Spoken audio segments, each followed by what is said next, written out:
Live stream is provisioning.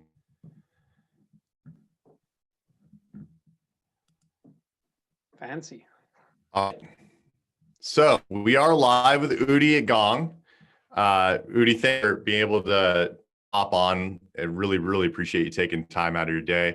For those that are not aware of what Gong does, they built a really amazing platform that allows B2B sales folks and primarily B2B sales organizations to be a lot more streamlined, gain a lot more intelligence on their outbound calling. But Udi, give you the opportunity to give a quick background on you before Gong, and then what you're currently doing.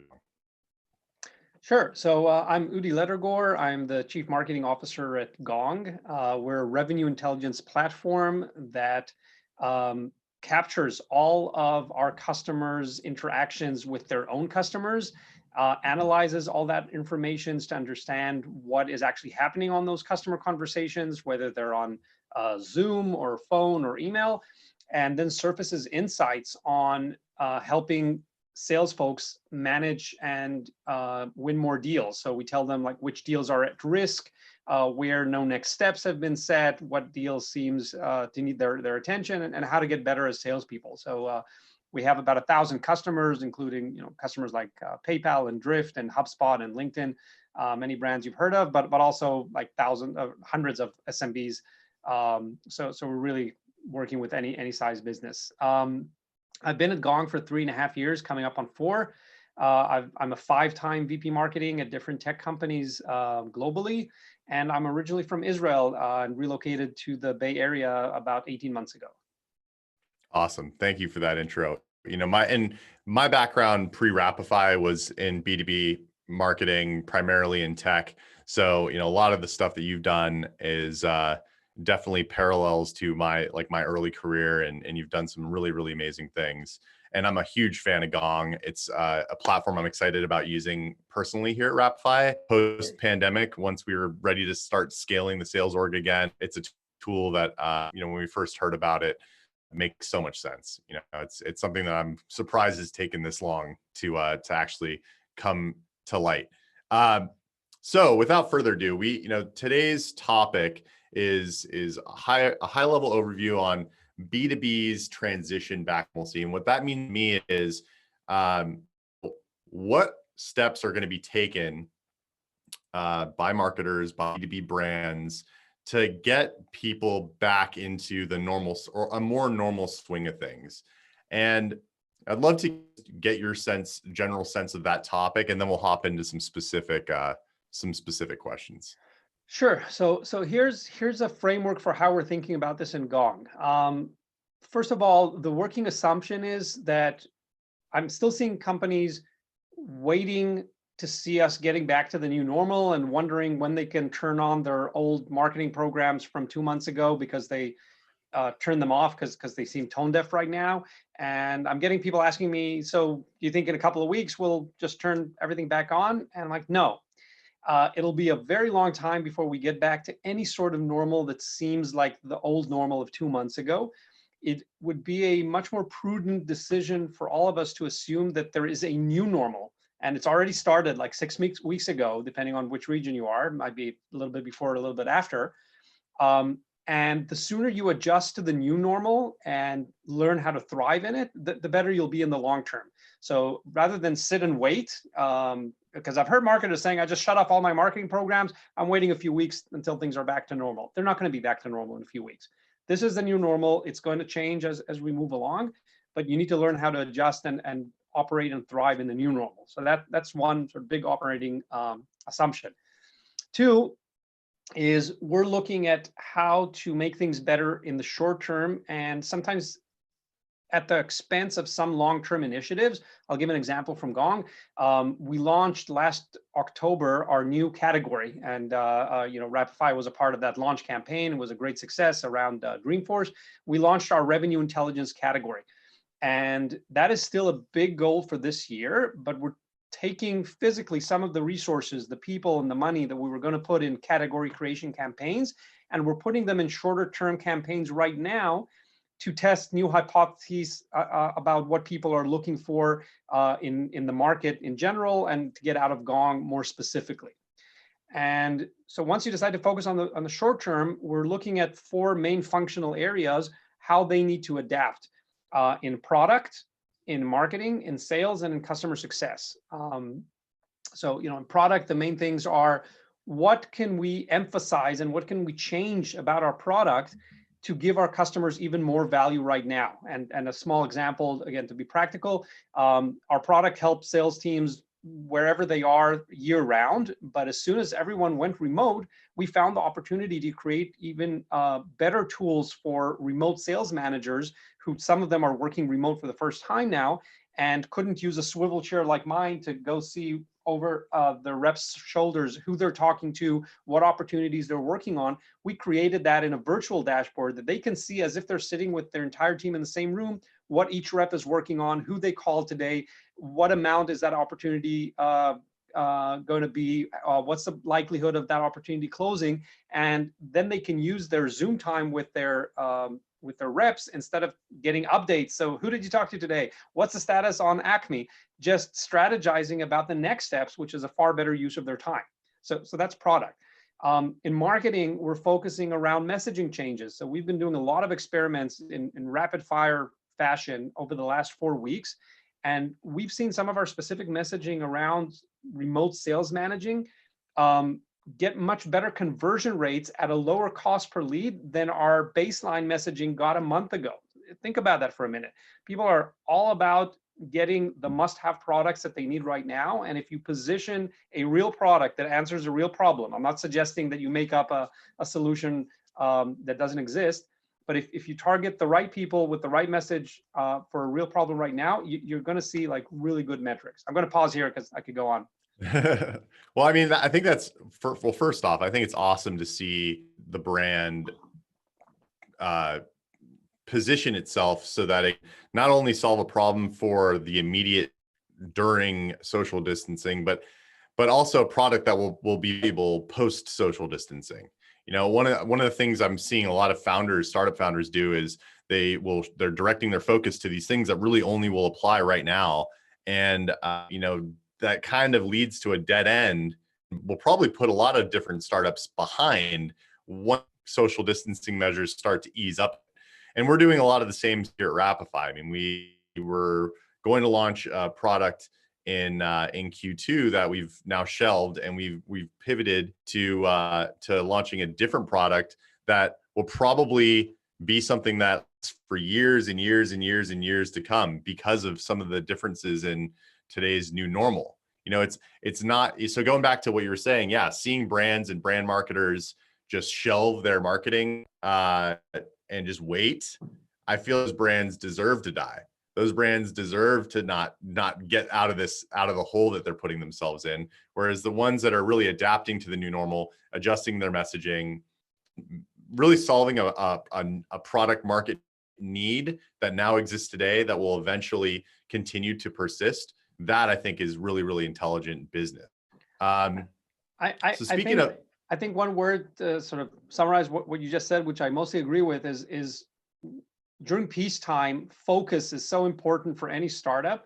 Now, focus is even more important for every company and every startup. And those startups that have developed that muscle for being able to focus on pinpointing the exact product with the exact message for the exact audience at the exact time are going to adapt even faster and do better. And if you haven't started doing so, this is the time to start really, really focusing, because you know what, your buyers, where they could entertain a couple of months ago some nice to have ideas and products and pilots, right now they're not going to entertain those nice to have things. You can see that, everyone can see it on how their own company is operating, and you can see that in how our buying customers are operating. They're going to focus on the must have right now. So if you develop something that is a must have and you present it to the right person at the right time in the right way, that's the way to continue thriving in business now. And it will be a great way to thrive in business once this is over. So, I want to make sure we touch on all of these, but where are you seeing, just in general, this doesn't necessarily have to apply to Gong specifically, but you participate in a pretty big community of CMOs in the B2B tech world. Where are you seeing marketing budget shift to during this period of time, and then where do you going, into later in Q2, Q3, and Q4? Good question. So yeah, I am fortunate to be in touch with lots of CMOs. I've probably talked directly and indirectly to hundreds over the last month. So most of our in B2B, between 30 to 45% of our program's budget typically goes to field events. That's a huge part of the budget. It's anywhere from a third to half of your budget, including mine. We're on the high side because we put on our own Celebrate show in October. We did a Celebrate on tour in 4 cities on the East Coast, and we were going to do here in Q2, we're going to do 3 more cities before having our next big event in San Francisco in October. So we've taken those last 4 events for the year that were planned and converted them to virtual events. We've seen our community of events like Unleash by Outreach and Drift Hypergrowth and many other events that we have been sponsoring for many years. They've all gone virtual, and we're still sponsoring the virtual events, and we're seeing great success with that. A month ago, I was sitting with my team and we were wondering, well, I'm sure people are going to be flooded now with webinars and virtual events, and they're not going to want to show up to all of that, especially when they're so busy working from home with kids and trying to get things done. And we took a bit of a bet, and we said, if we put the right content at the right time and invite the right people, I bet they'll show up. And within 2.5 weeks, we pulled together our first virtual event. We held it on April 7th, so just a couple of weeks ago. And we got nearly 3,000 people to register and over 1,000 people to show up to the live event, and many more to access the content on demand after the event. And that, to me, is a great early sign. I'm sure if we had 6 months to put it together like we do have for our next event, it'll be even bigger and better. But that, to me, is a great sign that people still want to be educated, they want to be entertained, and they will show up from their homes, maybe with their children on their laps and their ramen on their desk. They will show up and attend your event. So that's a great way to use marketing budget right now, especially if you know how to follow up on those leads, which is no simple task. But people are showing up to virtual events. And I think to summarize sort of that part of the question, definitely we're taking budgets mostly to digital right now, right? I mean, I love working with Rapify. I do my fair share of out of home during peacetime right now. I mean, I'm still dominating the Montgomery Muni station, but no one's there to appreciate it, right? Right. So I'm taking that budget and going digital with it. Sure. Yeah, and I think, going back to, there's no question about it. There's less people outside of their home. It's literally in the category title. But one thing that I'm definitely seeing in San Diego, where we're headquartered, is people want to get outside of their home. It's getting to the point where people are rioting and petitioning at all the local beaches, and I think it's getting to the point where there's going to need to be some sort of systematic relief for that. And what I think that's going to result in is a resurgence in out of home budget uptake in Q3 and Q4. Like it's a medium that is basically not being used very much right now because people are quarantined. I don't think that dismisses the value of the medium. It just means there is going to be more onus on it later on this year and going into 2021. That's my opinion. So you've got more experience and more years under your belt.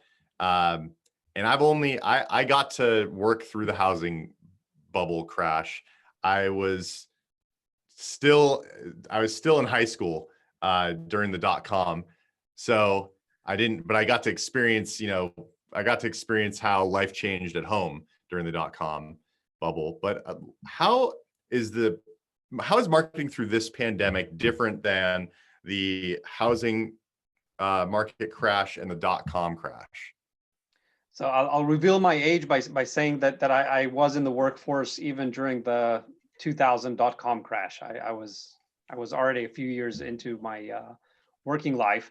I think every crisis is very, very different. But the last two had a very clear financial cause and then impact that went on for a while. Like, back in the .com days, for those of your listeners and audience that are too young to remember or read about it, and there are great books about it, the main thing was that, as the name suggests, it was a dot-com bubble. There were websites being created and getting eyeballs and users, but didn't have even the start of a financial model or a path to profitability. And luckily, that was the last time that the markets allowed that at scale. And the private investors and then the public market were rewarding these crazy startups. One of the best examples everyone remembers is pets.com and other websites that people were just looking like, how are you ever going to make money? And they were like, well, I don't care. We've got the eyeballs. We'll figure it out later. And investors were like, okay, that sounds like a solid plan.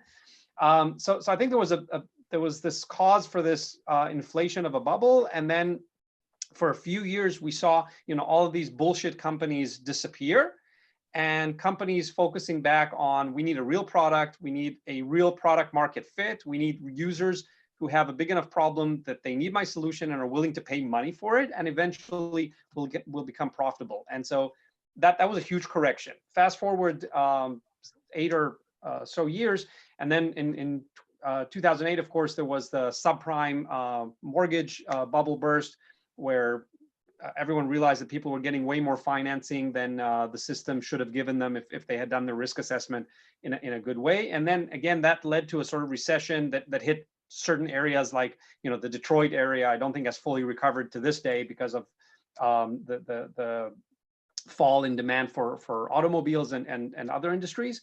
But again, there was a clear financial cause and then the impact. I think this situation is different because the initial cause for this is not financial. There's a health cause that's causing all of this craziness, right?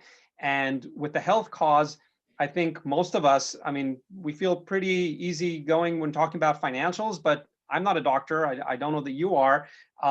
We just don't know. We don't know when we're going to see the bottom of this pit and when we're going to start see the rising out of it. People are now talking about remissions that might be in a quarter from now. If we lift the shelter from home, maybe in 2 months or 3 months, we'll be forced again into our homes for another period of a few months because hospitals will be at overcapacity. So I think there are much bigger unknowns in areas that are really not the common person's area of expertise right now, which is health.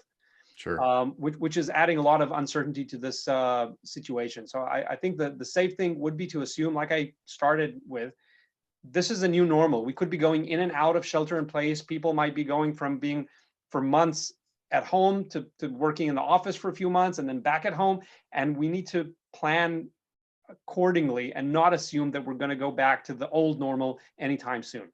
Yeah, I agree with that. I think also going back to your sock puppet Super Bowl use case. We kind of saw. So first off, I don't anticipate seeing a Gong sock puppet Super Bowl ad. But even if you were to do it, you have a real product with a real revenue model. And I think we already saw, in 2015 when we first started the company, we were starting to see a lot of those bullshit valuations. And last year, pre-pandemic, and even going into the beginning of this year, pre-pandemic, I feel like we crossed the finish line for, okay, these absurd valuations with business models that are just burning buckets of cash, that is no longer rewarded. And real businesses with a real revenue model, with real revenue and real customers, those startups are going to be the ones that truly thrive. I'm starting to see more tempered valuations. And yeah, I think that, I think the entire startup ecosystem has transformed quite a bit. And it's really awesome to have several of those types of clients on the platform. We're fortunate enough to work with amazing brands like Gong. But yeah, I think the last question I have is, you kind of touched on this at the very beginning, but being such an ABM focused company, how is your team approaching ABM during the quarantine compared to before, and how is that going to affect the way you approach ABM post social distancing? I think ABM, beyond the hype and the buzz and the tools, here's a shocker. We don't use any dedicated ABM tools. There's some great products out there. I'm not going to name them because I don't want to hurt the ones I forget, but we don't use any dedicated ABM tools. I just brought on a slot of hundreds of SDRs now typing, Udi, you've got to look at our ABM tool. Yeah, I'm not going to buy any software this quarter. Don't worry. ABM is about a state of mind and approach of truly understanding who your customers are, how they operate, what their pain points are, and what are the best ways to message them to solve their problems. I mean, it sounds almost trivial, but so few companies get this right. So here are a couple of examples of how we're treating our ABM strategy right now. One, we're looking at our target account base. Are we still selling to the right accounts who will continue to have money to spend on Gong in this quarter and the next one? And there are obviously certain industries within B2B tech, which seem to be sort of the majority of our customers, some of them who sell to restaurants and hotels and airlines are not going to do well this quarter and maybe not next quarter. Those are probably ones we're not going to focus our efforts on right now. On the other hand, we have customers in healthcare and in cybersecurity. They're thriving right now. The current situation where everyone's working at home and sharing their bandwidth with their kids' iPad watching Frozen 2, that is the perfect nightmare of every chief security officer. Those cybersecurity companies are really thriving right now. So if we put them smack in the center of our ABM efforts and target them harder than ever, assuming we have a solution to a problem that they have, they at least have the funds and the willingness to buy products right now. And then, of course, we're looking for, as I said earlier, for the right message, for the right person at the right time. We're seeing some shifts in the decision-making process and the buyer personas involved in that. So here's one example. Depending on the size of the company and the internal protocols, CFOs usually get involved in some big ticket decisions at the end of the line. Right now in wartime, CFOs are involved a lot earlier in either pushing or killing deals because they are either the decision maker or more likely a very strong influencer, and they definitely have a veto rights on any sort of purchases. So we put together a couple of weeks ago a content pack for our champions at customer accounts who want to go justify to their CFOs buying Gong.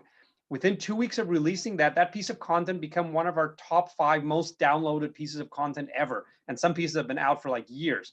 So that just shows you that when you get the right insight and you address the right problem, and in this case, it was helping our champions justify Gong to their CFO, they will eat that up and that will expedite deals. So if you're not already doing that around your business, looking at how your buyer's process has changed, what personas are no longer involved, what personas are even more involved, and what help your champions need to sell you internally, then you should be doing that right now because it could really help you out this quarter and next. Sure. And I think you also touched on something that we've implemented at Rapify, but just simply putting together a Google sheet or a spreadsheet of verticals and brands that are benefiting from this period of time. I mean, there's a lot of focus on all of the losses and all of the brands that are not doing very, very well. But the reality is there are several brands and categories that are thriving, and there are several brands and categories that need some of the things that Gong sells, that Rapify sells, whether it's right now or a month from now, 2 months from now, 3 months from now. So I think being cognizant of that, focusing on that's where the sales and business leadership should be focused on, not this siege mentality of just sitting back and kind of waiting to see what happens, right? Yeah, that's how you run out of cash. Yeah, exactly. Cash is startup air, right? We need it to survive. So I wanted to make sure we have some time to answer some of the questions that are coming in. And if you haven't asked any questions, if you're in the LinkedIn live stream, just add them to the commentary there. One of the first questions that came in, what is the impact on quality of video, audio? What is the impact on quality of the video/audio of the remote interaction? And is there a way to measure it? Is mediocre quality acceptable, and how can Gong help? Interesting. I'm not sure I fully understood the entire question. What is the impact? I think the question is, because there's so many people that are using video and audio streaming, people are having latency issues, and the call quality isn't as good in terms of like actual quality as it used to be. Is there anything that Gong can do in terms of either providing advice, or is there product that allows Gong to uncover any sort of business intelligence there? Um, not really. We focused more on integrating with every sort of video and other communication platform out there. Obviously, we're seeing some differences between them. I don't want to get in trouble with the different vendors. I mean, there are lots of great ones. I know companies like Zoom and Blue Jeans and WebEx, and all of them are working really hard to meet the huge demand that they're seeing. Gong continues to connect to all those systems and record calls. Obviously, if you're going to have missing bits of the call that weren't recorded, we won't be able to analyze those. I do want to spin off that question though, because I thought I was going to ask about something else in the beginning, to how marketing teams are creating videos during this time. Up until a month ago, I was sending out a high-end video crew to capture customer stories, and with 3 camera angles and great mics on everyone's lapels. I can't do that right now, and it took us maybe a week or so to figure out how to continue creating videos now, because our sales team still wants to get case studies of how Gong customers are using Gong specifically now and share that with their other prospects and customers. So we quickly figured out that what's now acceptable, like this live video stream, which is not broadcast quality, but people are still tuning in if the content is interesting. The same goes for your customer videos. So even we that were used to creating very polished videos just switched to doing Zoom interviews and asking people to record a short interview on their mobile cam, and then doing some very light editing. And ironically, we're actually churning out customer videos now faster than we used to before, because they don't go through the long process of sending a crew and shooting it and then coming back and then editing for a week. There's not that much to edit. We do 1 or 2 takes, and it's out in a couple of days. So if your marketing team has stopped doing videos because of the situation, don't wait for things to go back until you can go visit the customer. That can be months from now. Just find a creative way of creating that video right now. Totally. And I think just to recap on that, content is king, and quantity of content and quality. I would focus on the right content, not just for the sheer purpose of pushing out a bunch of content, but worrying about quality is a great way to impede that content stream. We got a question. We got probably enough time for 2 more questions. Okay. Another one just came in. How does marketing and sales communicate the right? How does the marketing and sales team dynamic communicate beyond empathy today? Because right now, I feel like this week is the first week where we're getting back to selling, in terms of it not being centered around a COVID-19 empathy message.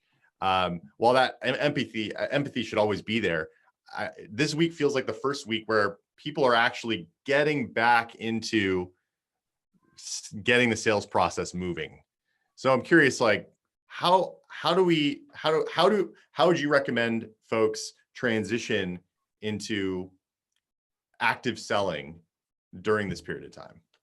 So a few things. I mean, we covered the basics, but happy to go a little deeper if we want to. First of all, we need to make sure that our people are at their peak of activity level. So if it's SDRs picking up the phone, sending out emails, creating social contacts, if it's AEs, self-prospecting opportunities, touching base with all of their customers and prospects, measure that. Look at that on a daily basis, and tools like Gong can help you do that. I mean, we have modules specifically for that, and that's why we're using it internally. We like to say we drink our own champagne, and our customers are making even more use of those features than ever before. So make sure that everyone's at their peak level. Of course, it goes without saying with, or maybe doesn't go without saying, make sure your people are in good mental health. Make sure they have a comfortable work environment. Make sure they have childcare and food on their table and everything they need so they can continue to operate. We're all extremely privileged to be able to work from home, right? There's so many people are not working from home or anywhere else right now. So once you've sort of taken care of the basics, making sure that your activity levels are at an all-time high, that's a prerequisite to being able to sell anything right now. Next, as I said before, understand what is it that your buyer needs from you right now, assuming they're still buying something. So find the accounts that are still buying something, see how close your product is to that something. If you need to change the product to make it a better something that is not a nice to have, but a must have right now, change your product and then change your messaging and the way you deliver it to touch on what they need right now. There's a ton of data showing that the quote unquote COVID-19 messaging is a fail. People don't want to open emails about COVID-19 or Corona. Those emails don't get opened. They're terrible. I have enough negativity in my life right now. I don't need that. People still want positivity and hope and entertainment and humor. If you go to Gong's LinkedIn page, follow us and look at the content, it's mostly very positive and uplifting. And we're sharing our employees working at home with their dogs and doing cooking classes and all the funny, quirky things we're doing on Zoom and helping people thrive right now. They don't need the negativity. Just open CNN if you need negativity. You want to go somewhere else to get positivity.